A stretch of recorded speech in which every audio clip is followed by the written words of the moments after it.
Screen time అనగా ఎక్కువసేపు mobile phones, laptop, టీవీస్‌తో గడపడం. సార్ ఏంటి సార్ అది?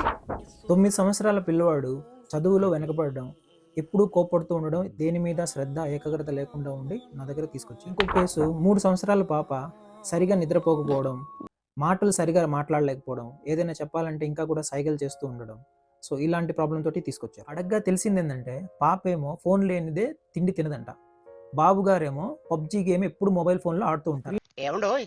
ఇది విన్నారా? నేను చెప్పే ఈ టిప్స్‌ని ఫాలో చేయండి. స్క్రీన్ టైమ్ నుంచి పిల్లల్ని రక్షించండి. అందులో మొదటిది, పిల్లలు ప్రతి చిన్న విషయం కూడా వాళ్ళ యొక్క తల్లిదండ్రులను చూసి నేర్చుకుంటారు. సో, మీరు ఒక రోల్ మోడల్ వాళ్ళకి.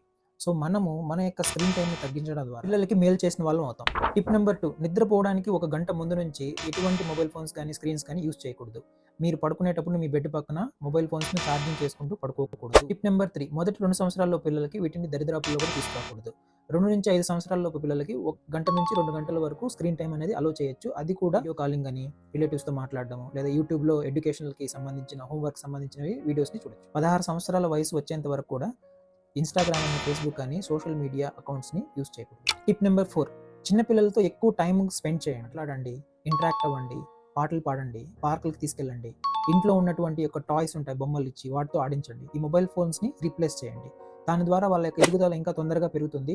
వాళ్ళు తొందరగా మాట్లాడడం కూడా స్టార్ట్ చేస్తారు. Happy parenting.